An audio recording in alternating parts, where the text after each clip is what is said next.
आज market 1751 point plus close हुई है, एवर हाई चल रहे हैं मार्केट के अंदर।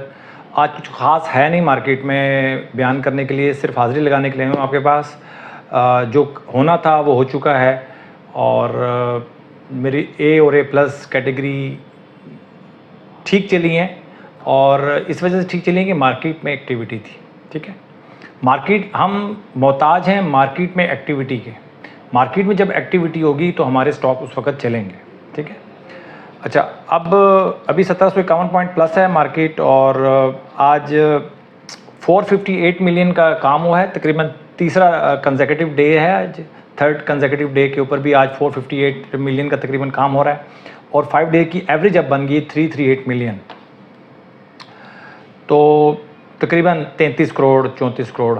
ठीक है ना, यह हमारा 5 डे की एवरेज है और तकरीबन 45 करोड़ का काम हुआ है आज। सेक्टर्स में अगर देखा जाए सारे सेक्टर्स ही आज बढ़े हैं, तो इसलिए मैं कह रहा था कि कुछ ख़ास है नहीं। और उसके बाद हम चलते हैं कैटेगरी ए प्लस और कैटेगरी ए में। आज तो जी समझ लें कि फुल कैपेसिटी पे हमारी ये लिस्ट आ गई है। साल में बहुत कम ऐसा होगा कि इतनी बड़ी लिस्ट आपको नज़र आए। ठीक है, ये भी एक इंडिकेटर हो सकता है कि मार्केट में करेक्शन का, ये भी एक इंडिकेटर हो सकता है कि कैटेगरी ए प्लस और कैटेगरी ए हमारी बिल्कुल फुल हो चुकी है इस वक्त।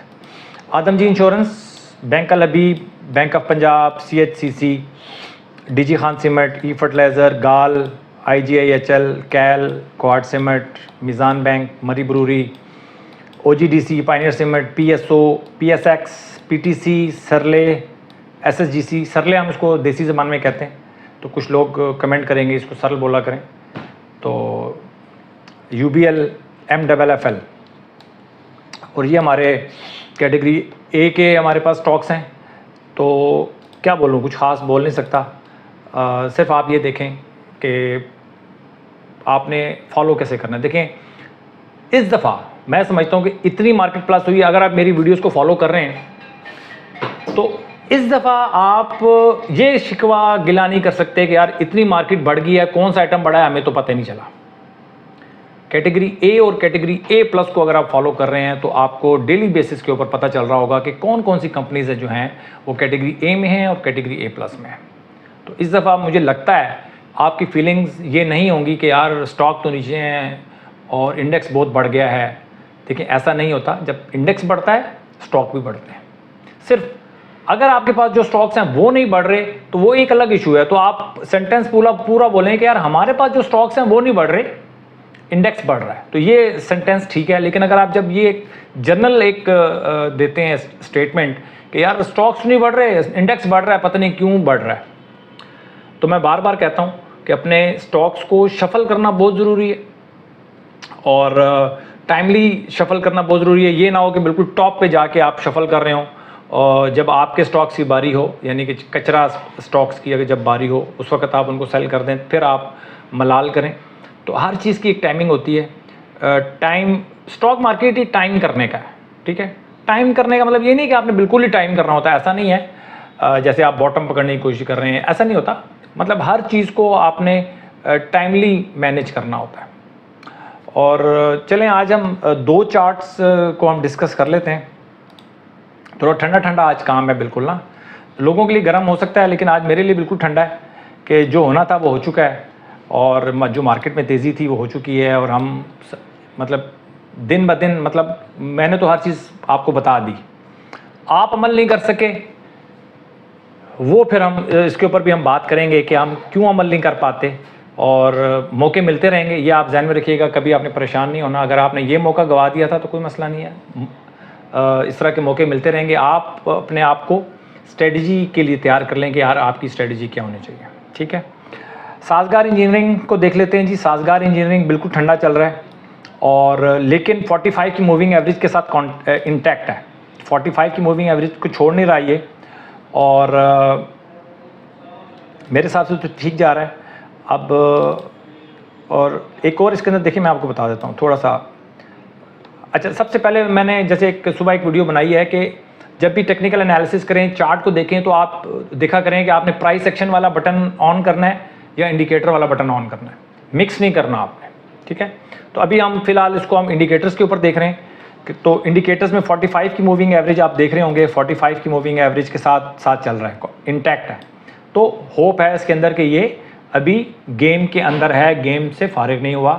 अभी हम इसको कंसोलिडेशन का पीरियड तो चल रहा है, बट हम इसको लॉन्ग, क्योंकि पिछला जो ट्रेंड चल रहा था इसका एक अपवर्ड ट्रेंड है, तो अभी हम इसको भी अपवर्ड ट्रेंड का हिस्सा ही मानेंगे, क्योंकि ये भी कंसोलिडेशन में, अभी इसने डिसाइड नहीं किया कि आप इसने डाउनवर्ड ट्रेंड में कन्वर्ट होना है या नहीं होना, तो अभी डिसीजन हुआ नहीं, तो इसलिए अभी हम इसको अपवर्ड ट्रेंड ही मानेंगे। देखते हैं हम उसको कंटिन्यूशन उसकी कब करता है, अब हमें उसका इंतज़ार है।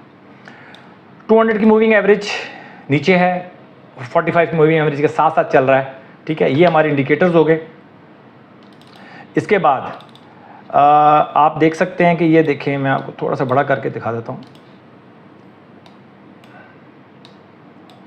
ये है हमारी RSI 60 इसने क्रॉस नहीं किया, काफ़ी दिन हो गए हैं, देखें इसने RSI 60 क्रॉस नहीं किया। 60 RSI क्रॉस करे, यहाँ से 45 मूविंग एवरेज क्रॉस करे, अच्छी कैंडल बनाए, हमारे लिए इसके अंदर एंट्री जायज़ हो जाएगी, ठीक है। लेकिन अभी काफ़ी अरसा हो गया है, साजगार ने हमें एंट्री नहीं दी। देखें 60 की मूविंग एवरेज कैसे आपको बचाती है, कितने अरसे से ये कंसोलिडेशन में है।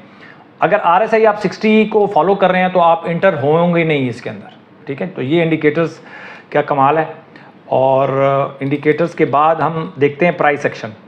प्राइस एक्शन इतना कुछ इसका अंदर कुछ ख़ास है नहीं डिस्कस करने वाला, और अगर आप फिर भी हम डिस्कस कर लेते हैं, कोई इशू नहीं है।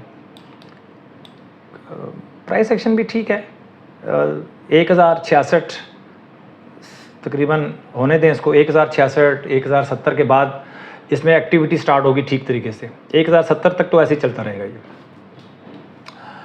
ये हो गया जी हमारा साजगार इंजीनियरिंग। और उसके बाद हमारा मारी में देखें थोड़ा सा एक इशू है, काफ़ी दिनों से मैंने मारी को डिस्कस नहीं किया। मारी में प्रॉब्लम ये है कि एक डेली चार्ट के ऊपर डिस्काउंट होने के बाद, इसकी जब प्राइस डिस्काउंट हुई है तो उसके बाद इसका चार्ट सारा जो है वो थोड़ा डिस्टर्ब हो गया। अच्छा, अब चार्ट जब डिस्टर्ब हुआ इसका, तो अब हम क्या करेंगे इसको, अब ये देखें ये चार्ट रह गया मेरे पास डेली चार्ट। अब मैं इसको क्या देखूं, इतना सा मुन्ना सा, ये काका मन्ना सा रह गया, इतना सा रह गया चार्ट मेरे पास डेली चार्ट। तो इस वजह से मैं इसको डिस्कस भी नहीं कर रहा था, क्योंकि डिस्काउंट हो गई है प्राइस। तो चार्ट आप जब इसको चार्ट पे जाके देखेंगे आपको लगेगा यार ये क्या हो गया इसके साथ। RSI को देखें, बिल्कुल ही बैलेंस आउट हो गया चार्ट्स का इसका, इसलिए मैं इसको डिस्कस भी नहीं कर रहा था। तो इसका तरीका क्या है, इसको हम ले जाते हैं आवरली चार्ट के ऊपर, ठीक है। क्योंकि 1 घंटा अगर हम देखते हैं तो 22-23 सेशन गुजर चुके हैं काफ़ी सारे, ठीक है ना। अब ये आवरली चार्ट पे ठीक हो गया। आवरली चार्ट पे इसकी शक्ल अगर हम देखेंगे ना, तो तकरीबन इसकी शक्ल ठीक हो गई है। ये आवरली चार्ट आ गया इसका।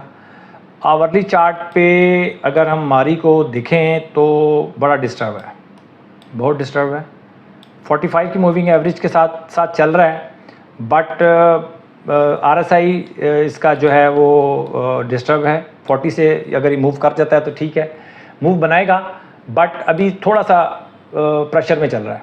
मारी तो मुझे पसंद नहीं आ रहा बिल्कुल भी किसी सूरत में भी, और थोड़ा बेहतर होने दें, ज़रा थोड़ा मैच्योर हो जाएगा फिर इसके अंदर एंट्री करेंगे। लेकिन अगर आप इसके चाहते हैं कि यार ये मिस ना हो जाए आपसे, तो फिर इसको 440 440 के बाद आपने आंखें अपनी अलर्ट कर लेनी है। 440 के बाद आप इसके अंदर एंट्री कर सकते हैं। अभी फ़िलहाल मारी का भी इतना अच्छा चार्ट नहीं है। मैंने आज ठंडा काम रखा है जी, क्योंकि मार्केट ने ठंडा कर दिया सारों को।